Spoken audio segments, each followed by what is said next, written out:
Life line ఈ రోజు TV9 స్టూడియోలో ఉన్నారు doctor Karuna Kumar senior consultant haematologist and bone marrow transplant physician ఉన్నారు ఫ్రమ్ యశోద హాస్పిటల్స్. మరి ఈ రోజు లైవ్ లో డిస్కస్ చేయబోతున్నాం అధిక తెల్ల రక్త కణాల సంఖ్య, అలాగే ట్రీట్మెంట్స్ అనే కాజెస్ గురించి కూడా తెలుసుకోబోతున్నాం. మరి మీరు కూడా ఇలాంటి ప్రాబ్లమ్స్ తో సఫర్ అవుతున్నట్లయితే టీవీ9 స్క్రీన్ మీద డిస్ప్లే అవుతున్న నెంబర్స్ కి కాల్ చేసి డాక్టర్ కరుణ కుమార్ తో మాట్లాడి మీ ప్రాబ్లమ్స్ సార్ట్ అవుట్ చేసుకోవచ్చు. హాయ్ సార్, వెల్కమ్ టు ఆ స్టూడియో. డాక్టర్ గారు, రక్త కణాలు గురించి జనరల్గా ఈ మధ్య కాలంలో ఎక్కువగా వింటున్నాం. ఈ కరోనా వచ్చినప్పటి నుంచి బ్లడ్ సెల్స్ అవ్వచ్చు, వాటి సంఖ్య అవ్వచ్చు, వాటి రకాల గురించి మాట్లాడుకుంటున్నాం.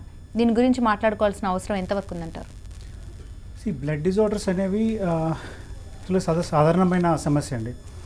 దీంట్లో అనీమియా అనేది చాలా కామన్గా చూస్తుంటాము. సో ఈరోజు మన టాపిక్ అయితే స్పెసిఫిక్గా ఇంక్రీజ్డ్ సెల్స్ అనేవి, ఇది అంత కామన్గా చూడము, పెరిగిన కణాల సంఖ్య అనేది. సో ఈ మా రకాలు ముఖ్యంగా 3 రకాలు వస్తాయండి. ఒకటి ఎర్ర రక్త కణాలు, ఒకటి తెల్ల రక్త కణాలు, మూడోది ప్లేట్లెట్స్. సో ఈ 3 రక్త కణాలు మన బ్లడ్లో ఉంటాయి. అవి మన హెల్త్కి చాలా ఇంపార్టెంట్. డాక్టర్ గారు, రక్త కణాల్లో రకాలు ఉంటాయా? ఉంటే ఎన్ని రకాలు ఉంటాయి? ఇందాక చెప్పినట్టు 3 రకాలండి. మెయిన్గా రెడ్ బ్లడ్ సెల్స్ అంటాము. బేసికలీ మన హీమోగ్లోబిన్ అని ఒక ఆక్సిజన్ క్యారింగ్ మాలిక్యూల్ని వీటిలో కలిగి ఉంటాయి. రెండోది తెల్ల రక్త కణాలు, WBCs అంటాము. So white blood cells basically ఇవన్నీ మన డిఫెన్స్ సిస్టమ్కి ఉపయోగపడతాయి. సో వీటిని పోలీస్మెన్ అని అంటాం బేసికల్లీ. మూడోది ప్లేట్లెట్స్ అనేవి రక్తము గడ్డకట్టడానికి ఉపయోగపడతాయి. సో ఈ 3 మెయిన్ బ్లడ్ సెల్స్. కాలర్ లైన్లో ఉన్నారు ఫ్రమ్ కడప. నవ్య గారు, ప్రాబ్లం ఏంటో చెప్పండి. డాక్టర్ కరుణ కుమార్ ఉన్నారు. సార్ మేడం ఈ ప్రాబ్లం ఏంటో చెప్పండి డాక్టర్ గారికి. పాపకు వైట్ బ్లడ్ సెల్స్ పెరుగుతున్నాయి. సార్ చెప్పండి, వింటున్నాను నేను. మీ అమ్మాయి ఏజ్ ఎంత అండి?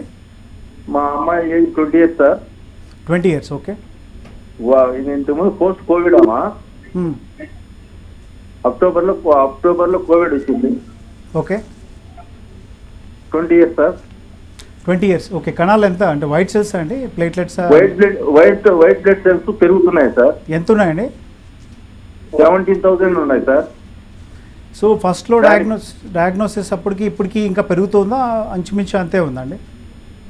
వైట్ బ్లడ్ సెల్స్ అదే అండి, ఫస్ట్ కోవిడ్ వచ్చిన టైంకి ఇప్పటికి పెరుగుతుందా? గ్రాడ్యువల్గా పెరుగుతుందా? ఒకే రేంజ్లో అలాగే పెరుగుతూ ఉంటాయి. ఇప్పుడు వచ్చేసి 18,000 ఉన్నాయి. ప్లేట్లెట్లు, హీమోగ్లోబిన్ ఎలా ఉందండి? అన్ని బాగున్నాయి సార్. చెన్నై అపోలో హాస్పిటల్ కూడా పోయి చూపించుకొని వచ్చాము. ఓకే. అక్కడ చూపించిన అక్కడ డాక్టర్ ఒక టాబ్లెట్ పెట్టాడు, ఏదో యూరిన్లో ఇన్ఫెక్షన్ ఉన్నదని, కానీ తగ్గలేదు sir. Okay sir. Okay sir, నేను చెప్తాను సార్, సమాధానం చెప్తాను. సో సాధారణంగా తెల్ల కణాలు పెరగడానికి ఇన్ఫెక్షన్స్ కామన్ కాజ్ అండి. సో ఎప్పుడైతే వైట్ సెల్స్ పెరుగుతాయో మన బాడీలో ఏదో ఒక రకమైన ఇన్ఫెక్షన్ ఉండడం జరుగుతుంది. So that is the most common, అంటే చాలా సాధారణమైన కారణం ఇన్ఫెక్షన్ అనేది. ఇన్ఫెక్షన్ అనేది ఏ రూపంలోనే ఉండొచ్చు. సో కొన్ని ఇన్ఫెక్షన్స్ మనకి ఛాతీలో వస్తాయి, కొన్ని యూరిన్, ఇందాక చెప్పినట్టు ఆ పేషెంట్కి UTI అని గుర్తించినట్టు తెలుస్తుంది, అంటే యూరినరీ ట్రాక్ట్ ఇన్ఫెక్షన్. మన బాడీలో ఎక్కడైనా ఇన్ఫెక్షన్ ఉన్నప్పుడు సాధారణంగా మన బాడీ ఏం చేస్తుందంటే ఈ వైట్ బ్లడ్ సెల్స్ని అధికంగా ప్రొడ్యూస్ చేయడం జరుగుతుంది. సో ఇందాక చెప్పాను, ఇది డిఫెన్స్ సిస్టమ్ అని, పోలీస్మెన్ లాగా పనిచేస్తాయి బాడీకి. సో అవి కౌంట్స్ పెరిగి ఇన్ఫెక్షన్ క్లియర్ చేయడానికి ఉపయోగపడతాయి అన్నట్టు. సో కామన్ కాజ్ వచ్చి ఇన్ఫెక్షన్స్ కాకుండా ఇంకా వేరే కారణాలు ఉంటాయి. కొన్ని మెడిసిన్స్ తీసుకోవడం వల్ల, సో కొన్ని జబ్బుల్లో కొన్ని మెడిసిన్స్ ఇవ్వడం జరుగుతుంది, ఆ మెడిసిన్స్ వల్ల పెరుగుతాయి. ఇంకా కొన్ని ప్యూర్ బ్లడ్ డిజార్డర్స్, అంటే రక్త సంబంధించిన జబ్బులు ఉన్నాయి. సో వాటి వల్ల కూడా పెరగడం జరుగుతుంది. ఫస్ట్ ఇన్ఫెక్షన్ అనుకుంటాము, రెండోది కొన్ని మెడిసిన్స్ చూసుకోవాలి, మూడోది blood disorders. So blood disorders అనేవి డిఫరెంట్ టాపిక్, దాంట్లో ఎలా గుర్తించాలనేది మనం చూస్తాము ఒకసారి. డాక్టర్ గారు, వైట్ బ్లడ్ సెల్స్ పెరిగినప్పుడు రక్త క్యాన్సర్ని ఎలా ఐడెంటిఫై చేయాలంటారు? ఓకే. సో చాలా మంచి క్వశ్చన్ అండి ఇది. ఇప్పుడు ఇందాక చెప్పాను కదా, ఇన్ఫెక్షన్స్ కామన్గా ఉంటాయండి. సో తన ప్రశ్న కూడా అదే. సో పెరిగింది, తన కన్సర్న్ ఉంది, తెల్ల కణాలు పెరిగినాయి. మరి తెల్ల కణాలు పెరుగుతూనే మనకి ఏదంటే సాధారణంగా మైండ్లో ఏమవుతుంది అంటే ఇదేమైనా బ్లడ్ క్యాన్సరా అనే ఒక క్వశ్చన్ పుడుతుంది. సో ఎలా గుర్తించవచ్చు ఈ బ్లడ్ క్యాన్సర్ అనేది? చాలా సులభంగానే బేసిక్ లెవెల్లోనే గుర్తించవచ్చు అండి. ఎలాగ చెప్తామంటే, సో CBP అనే రిపోర్ట్ ఉంటుంది, సో కంప్లీట్ బ్లడ్ కౌంట్ అనే రిపోర్ట్. ఇది ఎక్కడైనా ఏ ల్యాబొరేటరీలో చేస్తారు, ఫుల్ రిపోర్ట్ ఇస్తారు. ఆ రిపోర్ట్ చూసినప్పుడు అక్కడ గమనించవలసిన విషయాలు ఏంటంటే హీమోగ్లోబిన్ ఎంత ఉంది, సో ప్లేట్లెట్స్ ఎంత ఉంది. ఇప్పుడు ఇందాక పేషెంట్ డిస్కస్ చేసినట్టయితే హీమోగ్లోబిన్ బాగుందంటున్నారు, ప్లేట్లెట్ బాగుందంటున్నారు. నార్మల్గా బ్లడ్ క్యాన్సర్స్ పుట్టినప్పుడు ఇవి బోన్ మ్యారో అనే వాతావరణంలో పుడతాయండి, పుట్టి బ్లడ్లోకి రావడం జరుగుతుంది. సో ఈ బోన్ మ్యారోలో పుట్టినప్పుడు ఈ క్యాన్సర్ కణాల ప్రత్యేకత ఏంటంటే అది అధికంగా ఉత్పత్తి జరుగుతుంది. సో నార్మల్ కణం కంటే కూడా 10 రెట్లు 100 రెట్లు ఎక్కువగా ఉత్పత్తి జరుగుతుంది. అలా అయినప్పుడు బోన్ మ్యారో మొత్తం కూడా క్యాన్సర్ కణాలతో నిండిపోవడం జరుగుతుంది. సో నార్మల్గా బోన్ మ్యారో నుంచే హీమోగ్లోబిన్ వస్తాయి, ప్లేట్లెట్స్ వస్తాయి. సో ఎప్పుడైతే ఈ క్యాన్సర్ కణాలు ఎక్కువైపోతాయో ఈ హీమోగ్లోబిన్ తగ్గిపోతుంది, ప్లేట్లెట్ తగ్గిపోతుంది. సో మొదటి ఇంపార్టెంట్ ఫైండింగ్ ఏంటంటే బ్లడ్ క్యాన్సర్ పెరిగిన తెల్ల కణాలు ఉన్నప్పుడు క్యాన్సర్ అని చెప్పడానికి ఫస్ట్ సైన్ ఏంటంటే వీళ్ళలో హీమోగ్లోబిన్ కూడా తగ్గుతుంది. నార్మల్గా 14 గ్రాములు అంటాము, 12 గ్రాములు అంటాము. సో 10 గ్రాములు, 9 గ్రాములు, 8 గ్రాములు అవుతుంది. Second platelets. సో ప్లేట్లెట్ కూడా తగ్గడం జరుగుతుంది వీటిలో. సో ఒకవేళ హీమోగ్లోబిన్ తగ్గిపోయింది, ప్లేట్లెట్ కూడా తగ్గినాయి, తెల్ల కణాలు పెరిగినాయి అన్నప్పుడు ఇది ఒక బ్లడ్ క్యాన్సర్ అయ్యేకి ఛాన్స్ ఉంటుంది. ఇంకొక ఇంపార్టెంట్ ఈజీగా గుర్తించేది ఏంటంటే ప్రతి WBC కౌంట్ రిపోర్ట్లో ఇచ్చినప్పుడు వాటిలో డిఫరెన్షియల్ కౌంట్స్ అని ఇస్తారు. అంటే ఇప్పుడు తెల్ల కణాలు అనేది ఒకటి కాదండి, 3-4 రకాల కణాలు ఉన్నాయి. ఒక్కొక్క కణానికి ఒక్కొక్క పని ఉంటుంది. సో నార్మల్గా న్యూట్రోఫిల్స్, లింఫోసైట్స్ అనే 2 కణాలు ఉంటాయి మెయిన్గా. ఈ బ్లడ్ క్యాన్సర్స్లో ఏమవుతుందంటే పెరిగిన కణాలతో పాటు డిఫరెన్షియల్ కౌంట్ చూసినప్పుడు ఈ లింఫోసైట్స్ అనే కణాలు మెయిన్గా, అంటే ఆ డిఫరెన్షియల్లో ఈ 2% నార్మల్గా 30-40% ఉండాల్సిన కణాలు 60%, 80%, 90% ఉండడం జరుగుతుంది. ఈ చేంజ్ కూడా మనం గమనించినట్లయితే బ్లడ్ క్యాన్సర్ అయ్యి ఉండొచ్చు అని చెప్పేకవుతుంది. అంటే రిపోర్ట్ చూసుకొని ఈ 2 విషయాల్ని మనము ఒక గెస్ చేయొచ్చు. ఇది ఎవరైనా సాధారణ డాక్టర్ చూసినా గుర్తించగలుగుతారు. పేషెంట్స్ కూడా వాళ్ళు చూసుకున్నప్పుడు ఇదేదో డిఫరెంట్గా ఉంది అనిపిస్తుంది. ఈ 2 ఉన్నప్పుడు బ్లడ్ క్యాన్సర్ని గుర్తించగలుగుతుంది. ఇంకా మూడో రకంగా అయితే ఇంకా దాటితే స్పెషల్గా బ్లడ్ పైన కొన్ని టెస్టులు చేయాలండి. ఫ్లోసైటోమెట్రీ అనే ఒక టెస్ట్ ఉంది. దాంట్లో ప్రతి కణాన్ని ఆ మిషన్ ఏం చేస్తుందంటే చదివి అది ఏ కణం, మంచి కణమా చెడ్డ కణమా అని నిర్ధారిస్తుంది. సో ఆ టెస్ట్లో మనకి 100% మనం నిర్ధారించవచ్చు ఇది బ్లడ్ క్యాన్సర్ కాదనేది. సో ఈ బ్లడ్ క్యాన్సర్ నిర్ధారించే క్రమంలోనే బోన్ మ్యారో టెస్ట్ అని ఉంటుంది. బోన్ మ్యారో టెస్ట్ అంటేనే చాలామంది భయపడతారు, ఇదేమైనా సర్జరీ, ఎముకకి రంధ్రం పెడతారు అనే అపోహ చాలా ఉంది. ఇది చాలా సింపుల్ టెస్ట్. మంచి ఎక్స్పీరియన్స్ సెంటర్లో అయితే చాలా సులభంగా అయిపోతుంది. మైనర్ టెస్ట్, ఇది ఓపీడీ జస్ట్ వాక్-ఇన్ పేషెంట్ వచ్చి ప్రొసీజర్ చేసుకొని ఆ రోజే ఇంటికి వెళ్ళిపోవచ్చు. సో బోన్ మ్యారో, ఇప్పుడు రక్తానికి ఇల్లు బోన్ మ్యారో. సో ఆ బోన్ మ్యారో శాంపిల్ తీసుకొని దాన్ని స్టడీ చేసినట్లయితే ఒకవేళ బ్లడ్లో మన క్యాన్సర్ కనపడకపోయినా కూడా ఒకవేళ నిజంగా పేషెంట్ కానీ బ్లడ్ క్యాన్సర్ ఉన్నట్లయితే బోన్ మ్యారోలో మనకి నిర్ధారించేకి అవుతుంది. కాలర్ లైన్లో ఉన్నారు. నాగిరెడ్డి గారు, ప్రాబ్లం ఏంటో చెప్పండి డాక్టర్ గారికి. హలో సార్ చెప్పండి సార్. అదేండి మోకాలు నొప్పులు ఉండి కాళ్ళు కింద తిమ్మిడి లేకపోతున్నాయండి. ఓకే, అది ఏంటని కొంచెం చెప్తారని డాక్టర్. తిమ్మిరి లెక్కడానికి చాలా కారణాలు ఉన్నాయండి. మీకు కణాలు ఏమైనా ఎక్కువ ఉన్నాయా, బ్లడ్ రిపోర్ట్లు ఏమైనా, లేకపోతే బ్లడ్కి సంబంధించి ఏమైనా రిపోర్ట్స్లో కానీ ఏమైనా తేడా కనపడుతుందా? బ్లడ్ రిపోర్ట్లు నార్మల్గానే ఉన్నాయండి.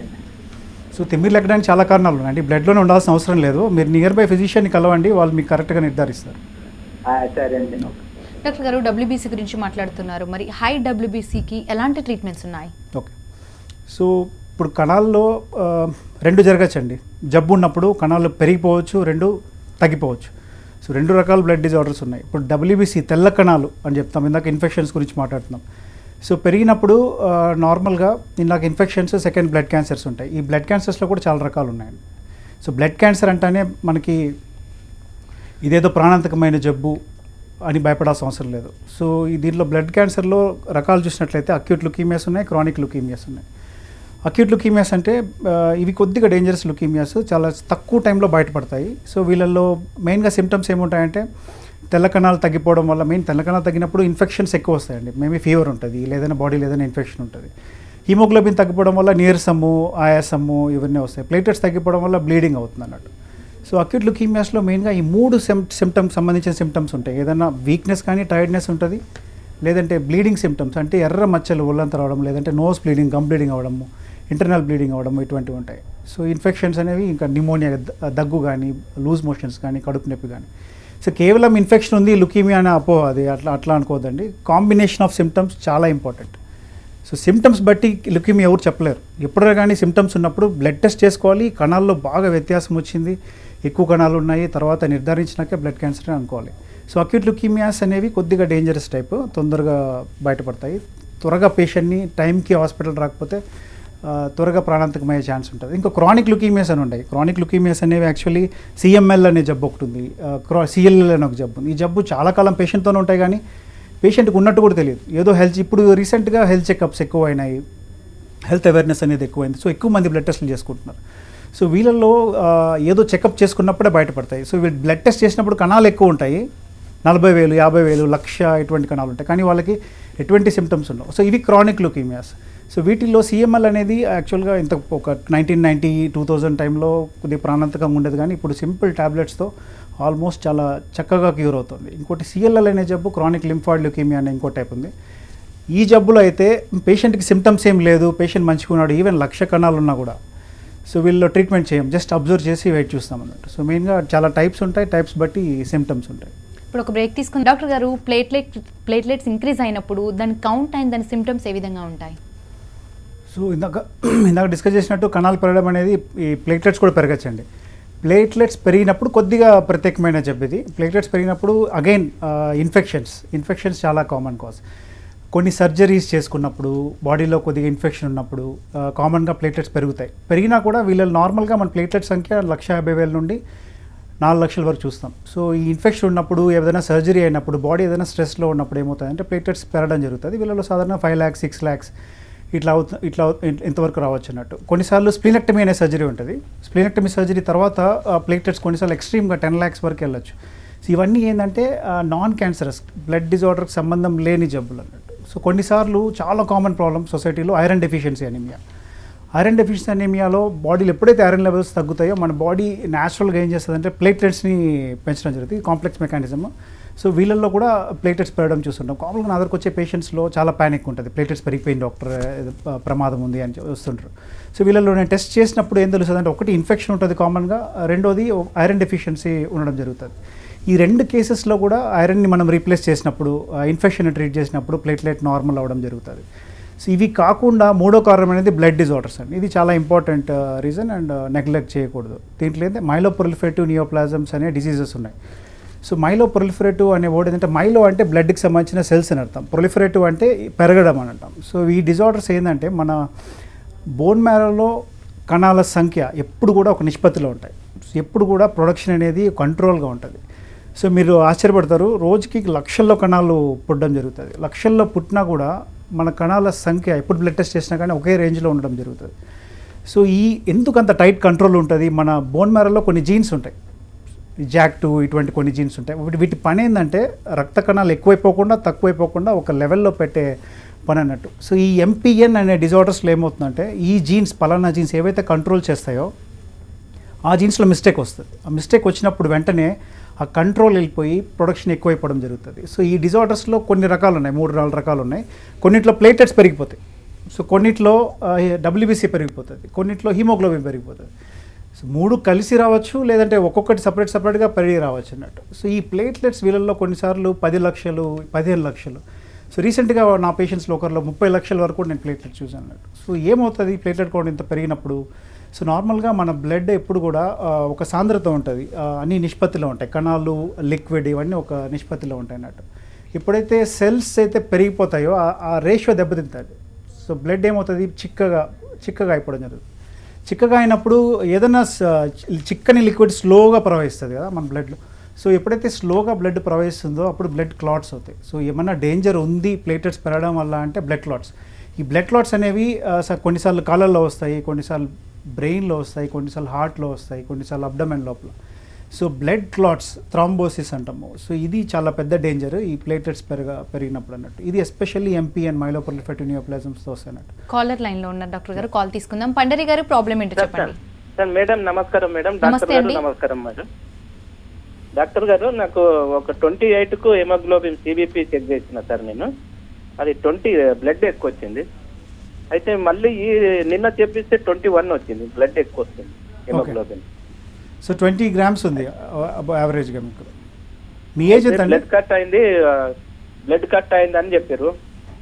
ఎక్కడ క్లాట్ అయింది? కాల్ కింద, మోకాళ్ళ కింద. Okay okay. అయితే CBP చేపిస్తున్నామో హెమోగ్లోబిన్ ఎక్కువ ఉంది అని. మీ క్వశ్చన్ ఏంటంటే ఎందుకు పెరిగిందనా? మీ ప్రశ్న ఏంది? ఇప్పుడు బ్లడ్ హిమోగ్లోబిన్ ఎక్కువ పెరిగింది నాది. ఓకే. దీన్ని ఏం ప్రాబ్లం ఉంది?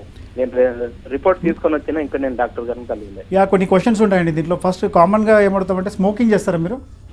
లేదు సార్, చేయను. ఓకే. సో కామన్గా డ్రింక్ అలవాటు ఉంది. ఓకే, డ్రింక్ పెద్ద సంబంధం లేదు. సో కామన్గా హిమోగ్లోబిన్ పెరిగినప్పుడు ఒకటి స్మోకింగ్ ఇంపార్టెంట్, రెండోది ఏమన్నా ఆస్తమా లాంటిది, గుండె జబ్బులు లాంటివి ఇటువంటి ఏమైనా ఉందా? లేదు సార్, ఏం లేదు. ఇటువంటి ఏం లేదు. మీకు నిద్ర మంచిగా ఏం పడుతుందా? లేదు సార్, షుగర్ కూడా లేదు, ఏం లేదు సార్. స్లీప్ మంచిగా పడుతుందండి? నిద్ర ఎక్కువ గురక పెట్టడము అటువంటిది ఏమైనా ఉందా? ఏం లేదు, ఏం లేదు, ఎట్లాంటిది ఏం లేదు సార్. ఓకే. సో మీకు ఈ స్పెషల్ టెస్ట్లు కొన్ని చేశారండి? JAK2 mutation, MPN reflex panel, bone marrow, ఇటువంటి టెస్ట్లు అయినాయా? లేదు సార్, ఇప్పుడు మీ టీవీ నేను చూస్తున్నా, Okay. ఇవి అన్ని బ్యాన్ మారో అవన్నీ నేను వింటున్నా కదా, మరి నాదేమైనా ప్రాబ్లం ఉందా? హిమోగ్లోబిన్ నాకు పెరిగింది అని రిపోర్ట్ వచ్చింది. నేను ఇప్పుడు ఎక్స్ప్లెయిన్ చేశాను సార్, కొద్దిగా గమనించండి, మీకు అర్థమవుతుంది నెక్స్ట్ ఎట్లా ప్రొసీడ్ అవ్వాలనేది. సో నార్మల్గా హిమోగ్లోబిన్ పెరిగినప్పుడు కామన్గా ఏంటంటే స్మోకర్స్ అంట. స్మోకింగ్లో ఏమవుతుంది, నార్మల్గా ఏదైతే కార్బన్ మోనాక్సైడ్ ఏదైతే ఆ వాయువు ఉంటుందో అది బ్లడ్లో మిక్స్ అయిపోయి మన బాడీకి ఆక్సిజన్ అందకుండా చేస్తుంది బేసికలీ. ఎప్పుడైతే బాడీకి ఆక్సిజన్ అందదో మన రెడ్ బ్లడ్ సెల్స్ హిమోగ్లోబిన్ ఏం చేస్తుంది, ఆక్సిజన్ని సరఫరా చేస్తుంది బాడీకి అంతా కూడా. ఆక్సిజన్ ఉన్నా కూడా డెఫిషియన్సీ స్టేట్ ఏర్పడుతుంది మన బ్లడ్లో. అప్పుడు మన బాడీ గుర్తించి ఏం చేస్తుంది అంటే దాన్ని కాంపన్సేట్ చేయడానికి ఎక్కువ హిమోగ్లోబిన్ ఉత్పత్తి చేస్తుంది అన్నట్టు. సో నార్మల్గా 16.5 కట్ ఆఫ్ హిమోగ్లోబిన్. సో ఎప్పుడైతే అది కాంపన్సేషన్ చేయడానికి 17.5, 18.5 వరకు వెళ్తుంది. సో ఇంకా కొంతమందిలో బాగా స్నోరింగ్ చేస్తుంటారు నైట్ టైమ్స్, వాళ్ళకి తెలియకుండానే బ్లడ్లో ఆక్సిజన్ లెవెల్స్ పడిపోతూ ఉంటుంది. సో వాళ్ళలో కూడా బాడీ స్ట్రెస్ గురై హిమోగ్లోబిన్ పెరగడం జరుగుతుంది. సేమ్ మెకానిజం ఈ ఎక్కువ ఆస్తమా ఉన్న వాళ్ళు, ఊపిరితిత్తుల సమస్య ఉన్న వాళ్ళలో, గుండె జబ్బులు ఉన్న వాళ్ళలో కూడా జరిగేకి అవకాశం ఉంది. వీళ్ళన్నింటిలో కామన్ పాయింట్ ఏంటంటే ఆక్సిజన్ సరిగ్గా అందక మన బాడీ ఏం చేస్తుందంటే హిమోగ్లోబిన్ని పెంచి ఎక్కువ వాయువుని తీసుకోవడానికి ట్రై చేస్తుంది. ఇది కామన్గా చూసే ప్రాబ్లమ్స్. కానీ ఈ పేషెంట్లో ఇటువంటివి ఏం లేవు. సో ఇక్కడ ఖచ్చితంగా బ్లడ్ డిజార్డర్, రక్త సంబంధించిన జబ్బుల్ని మనము అనుకోవాలి ఖచ్చితంగా. సో ఇందాక అనుకున్నట్టు ఎంపీఎన్ అనే డిజార్డర్ కేటగిరీ కింద వస్తుంది. కానీ ఓన్లీ హిమోగ్లోబిన్ పెరిగింది అని చెప్పి మనము నిర్ధారించకూడదు. పాలిసైథీమియా వీరా అనే ఒక డిసీజ్ ఉంది. సో ఎలా కన్ఫర్మ్ చేస్తామంటే ఒకటి హిమోగ్లోబిన్ పెరగాలి. ఎంత పెరగాలి? యాక్చువల్గా ఈ లెవెల్ బట్టి చాలామందికి అవగాహన లేదండి. సో కొంతమంది ఈవెన్ డాక్టర్స్కి రిమోట్ ప్లేసెస్లో ఒక పేషెంట్ అదరికి వచ్చారు, 18 గ్రామ్స్ ఉంది హిమోగ్లోబిన్, మంచిగా ఉండవు, మంచి హెల్తీగా ఉందాం అని చెప్పి పంపించారు.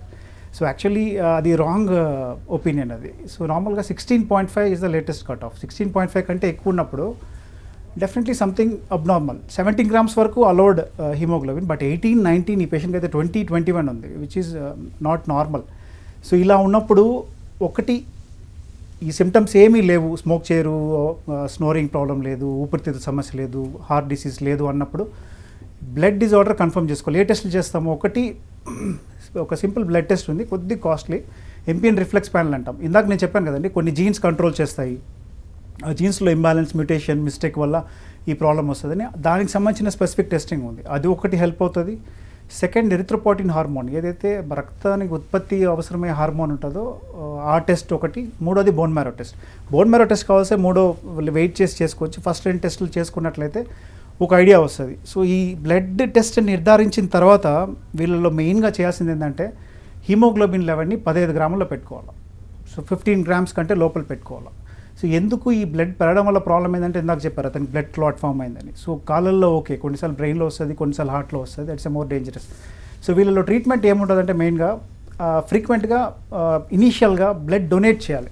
బ్లడ్ డొనేషన్ అంటే ఏంటంటే మామూలుగా మనం బ్లడ్ బ్యాంక్లో ఇచ్చేస్తాం కదా, 350 ml, 4 ml, అట్లా వీళ్ళల్లో బ్లడ్ డొనేషన్తో ఇనిషియల్గా కంట్రోల్ చేయాలి. ఒకసారి ఈ బ్లడ్ టెస్ట్లో ఇది బ్లడ్ డిజార్డర్ ఎంపీఎన్ అని కన్ఫర్మ్ అయింది అనుకోండి, దగ్గర కొన్ని ట్యాబ్లెట్స్ ఉన్నాయి. ఆ ట్యాబ్లెట్స్ వాడి రక్త పర్సంటేజ్ని మనం కంట్రోల్లోకి తీసుకురావచ్చు. డాక్టర్ గారు, హై హిమోగ్లోబిన్కి ట్రీట్మెంట్స్ ఏమైనా ఉంటాయా? సో హై హిమోగ్లోబిన్కి ఇందాక చెప్పానండి.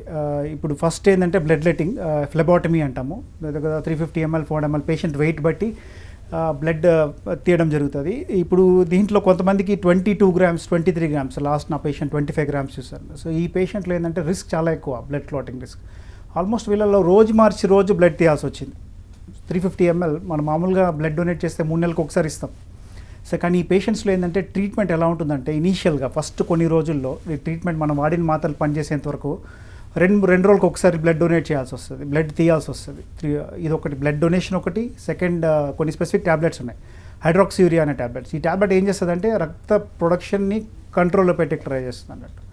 ఇంకా కొన్ని అడ్వాన్స్ కేసెస్లో ఈ డిసీజ్ ట్రాన్స్ఫార్మ్ అయినప్పుడు కొన్ని స్పెషల్ మెడిసిన్స్ ఉన్నాయి, అది సిచ్యువేషన్ బట్టి వాడతాం. డాక్టర్ గారు, బ్లడ్ సెల్స్ కౌంట్ ఇంక్రీజ్ అవ్వచ్చు, లేదంటే తగ్గిన వాళ్ళు ఉన్నారు. చాలామంది మిమ్మల్ని కలవాలనుకునే వాళ్ళకి మీ అపాయింట్మెంట్ డీటెయిల్స్ సంబంధించి చెప్తారా?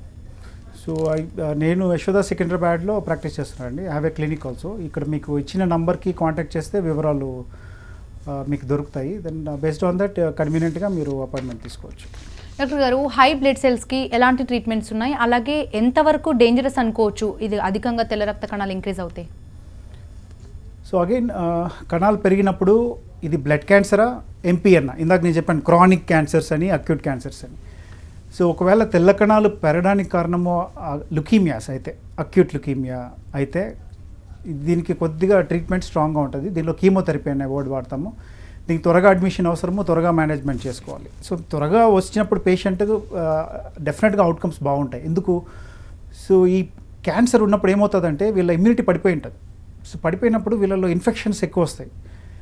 ఇప్పుడు కీమోథెరపీ ఏం చేస్తుంది, బ్లడ్ క్యాన్సర్స్ కణాలు అన్నింటినీ క్లీన్ చేసేస్తుంది, దాంతోపాటు నార్మల్ కణాలను కూడా తగ్గిస్తుంది. సో తగ్గించినప్పుడు వీళ్ళ ఇన్ఫెక్షన్ రిస్క్ ఎక్కువ ఉంటుంది. ఆల్రెడీ లేట్ అయిపోయి ఇన్ఫెక్షన్తో ఎవరైనా పేషెంట్ మా దగ్గరకు వస్తే బ్లడ్ క్యాన్సర్ పేషెంట్ ట్రీట్ చేయడం చాలా కష్టం. ఎందుకంటే ఇప్పుడు కీమోథెరపీ వాడితే ఇన్ఫెక్షన్ పెరిగిపోతుంది, కీమోథెరపీ వాడకుంటే క్యాన్సర్ చంపేస్తుంది. సో ఎప్పుడైనా కానీ మీరు కౌంట్స్ చూసుకున్నప్పుడు కణాలు ఎక్కువ ఉన్నాయి, ఈ డిఫరెన్షియల్ కణాలు న్యూట్రోఫిల్ లింఫోసైట్స్లో బాగా వ్యత్యాసం ఉంది, ప్లేట్లెట్స్ కూడా పడిపోయినాయి, హీమోగ్లోబిన్ కూడా పడిపోయింది అన్నప్పుడు బ్లడ్ క్యాన్సర్ గుర్తించాలి. త్వరగా హెమటాలజిస్ట్ కలిసారంటే వాళ్ళు నిర్ధారిస్తారు స్పెషల్ టెస్ట్ ద్వారా. తద్వారా అవుట్కమ్స్ చాలా మంచిగా ఉంటాయి. డాక్టర్ గారు, వైట్ బ్లడ్ సెల్స్ తగ్గితే ప్రమాదం అంటారు, మరి పెరిగితే కూడా ప్రమాదం అనుకోవచ్చా? అదే అండి. సో ఇప్పుడు మీరు అడిగేది రివర్స్. ఇందాక వరకు పెరిగింది గురించి మాట్లాడినాము, తగ్గితే కూడా డేంజర్. ఇందాక చెప్పినాం బ్లడ్ క్యాన్సర్లో కణాలు పెరిగిపోతాయి అన్నాను. అక్కడ ఏ కణాలు పెరుగుతున్నాయి? క్యాన్సర్ కణాలు పెరుగుతున్నాయి. క్యాన్సర్ కణాలు పెరిగినప్పుడు నార్మల్ కణాలు తగ్గిపోతాయి. సో పేషెంట్కి ఆ సిమ్టమ్స్ అన్నీ కూడా నార్మల్ కణాలు తగ్గిపోవడం వల్ల వస్తుంది. కొన్ని నాన్ క్యాన్సరస్ జబ్బులు ఉన్నాయి. ఇప్పుడు ఏప్లాస్టిక్ అనీమియా అనే డిసీజ్ ఉంది. ఏప్లాస్టిక్ అనీమియా మన ఈ March 4th మనం సెలబ్రేట్ చేసుకుంటున్నాము, ఓల్డ్ ఏప్లాస్టిక్ అనీమియా డే. సో దీంట్లో అంతా రివర్స్లో ఉంటుంది. సో ఏమవుతుంది, దీంట్లో కణాలన్నీ తగ్గిపోతాయి, హిమోగ్లోబిన్ పడిపోతుంది, ప్లేటెట్స్ పడిపోతాయి, తెల్ల కణాలు కూడా పడిపోతాయి. ఇది నాన్ క్యాన్సరస్ జబ్బు అన్నట్టు. సో దీంట్లో ఏజ్ బట్టి దానికి స్పెసిఫిక్ ట్రీట్మెంట్ ఉంటుంది. పిల్లల్లో ఒక రకంగా, పెద్దల్లో ఒక రకంగా ఉంటుంది. అది కూడా అక్కడ కూడా ఏంటంటే త్వరగా హాస్పిటల్కి వచ్చినప్పుడు ఇన్ఫెక్షన్ లేకుండా త్వరగానే యూస్ చేసేదానికంటే కూడా ఒక కొత్త ఇన్ఫెక్షన్ తెచ్చుకొని హాస్పిటల్ రాకుండా త్వరగా హాస్పిటల్కి అప్రోచ్ అయినప్పుడు ట్రీట్మెంట్ మంచిగా అవుతుంది, తీసుకుంటారు, బాగా రెస్పాన్స్ ఉంటుంది. డాక్టర్ గారు, ఒక సాధారణ మనిషిలో ఎంత పర్సెంటేజ్ హిమోగ్లోబిన్ ఉంటే వాళ్ళు బెస్ట్గా ఉన్నారనుకోవచ్చు? సో నార్మల్గా ఇది ఉమెన్లో ఒకలాగా, మెన్లో ఒకలాగా ఉంటుందండి. ఉమెన్లో అయితే మనము 12 grams మినిమం అనుకుంటాము, అదే మెన్లో అయితే 13 grams మినిమం అనుకుంటాం. మ్యాక్సిమం తీసుకుంటే 16.5 మెన్లో వరకు ఓకే నార్మల్ అన్నట్టు. ఉమెన్లో అయితే 16 grams. ఉమెన్లో కొద్దిగా మెన్తో కంపేర్ చేస్తే కొద్దిగా తక్కువే ఉంటుంది. సో ఈ రేంజెస్లో ఉన్నప్పుడు ఓకే హెల్తీగానే చెప్తాం. సో అది సిమ్టమ్స్ అనేవి మామూలుగా 12 grams ఉన్నప్పుడు, సపోజ్ 13 grams ఉమెన్లో అనుకోండి, 12 grams ఉన్నప్పుడు తెలియదు, 11 grams ఉన్నప్పుడు తెలియదు. సాధారణంగా 6, 7 grams, 8 grams ఉన్నప్పుడే సిమ్టమ్స్ వస్తాయి. సో గుర్తించేదైతే కొద్దిగా లేట్గా అవుతుంది, బట్ నార్మల్ అయితే ఈ రేంజ్లో మెయింటైన్ చేయాలి. రైట్, థ్యాంక్ యూ డాక్టర్ గారు, థ్యాంక్స్ ఫర్ బీయింగ్ హియర్. ఇది వాళ్ళ లైఫ్ లైన్. చూస్తూనే ఉండండి TV9.